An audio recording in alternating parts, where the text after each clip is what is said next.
এই মেয়েটি তার বিমানের সিটে বাঁধা অবস্থাতেই আকাশ থেকে 2 মাইল নিচে পড়ে যায় এবং আমাজন রেইন ফরেস্টের গাছপালার মধ্য দিয়ে বিধ্বস্ত হয়। সেই বিমানটিতে 92 জন যাত্রী ছিলেন এবং দুর্ঘটনায় বেঁচে যাওয়া একমাত্র সেই ছিল না, কিন্তু জঙ্গল থেকে বেরিয়ে আসতে পেরেছিল একমাত্র সেই।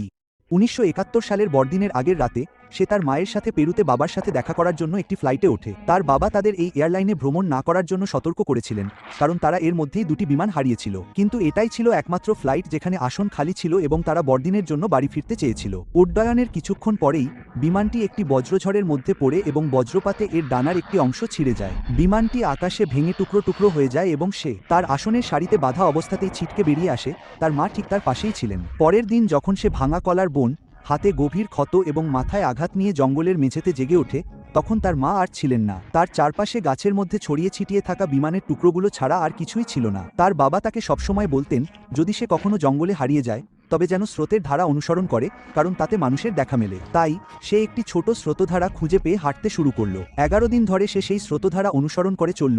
ধ্বংসস্তূপের মধ্যে পাওয়া এক ব্যাগ ক্যান্ডি ছাড়া খাওয়ার মতো আর কিছুই ছিল না। পথিমধ্যে সে বিমানের 3জন মহিলার দেখা পেল, যারা তখনও নিজেদের আসনে বাঁধা ছিল এবং প্রচণ্ড আঘাতে মাথা মাটিতে পুঁতে গিয়েছিল। নেলপলিশ আছে কিনা তা পরীক্ষা করার জন্য সে একটি লাঠি দিয়ে তাদের একজনের জুতো ফেলে দিল। তার মা কখনো নেলপলিশ ব্যবহার করতেন না, এটা তার মা ছিলেন না। তার বাহুর গভীর ক্ষতটিতে সংক্রমণ হলো, পোকাগুলো ক্ষতের মধ্যে বাসা বাঁধল এবং 9ম দিনে যখন সে একটি খালি কাঠুরেদের ক্যাম্পে এসে পৌঁছালো, ততক্ষণে তার বাহুর ভেতরে 35টি পোকা বাস করছিল। সে এক ক্যান পেট্রোল খুঁজে পেল। তার মনে পড়ল বাবাকে একটি কুকুরের শরীর থেকে কৃমি বের করার জন্য তার উপর পেট্রোল ঢালতে দেখার কথা, এবং সে তা ক্ষতের মধ্যে ঢেলে দিল। 35টি পোকাই বেরিয়ে এল। পরের দিন কাঠুরেরা তাকে খুঁজে পায় এবং ডিঙ্গি নৌকায় করে বাইরে নিয়ে আসে। ওই দুর্ঘটনায় আরও 14 জন বেঁচে গিয়েছিল, কিন্তু তারা ধ্বংসস্তূপের কাছেই থেকে উদ্ধারের অপেক্ষায় ছিল। একমাত্র সেই হেঁটে বেরিয়ে আসতে পেরেছিল।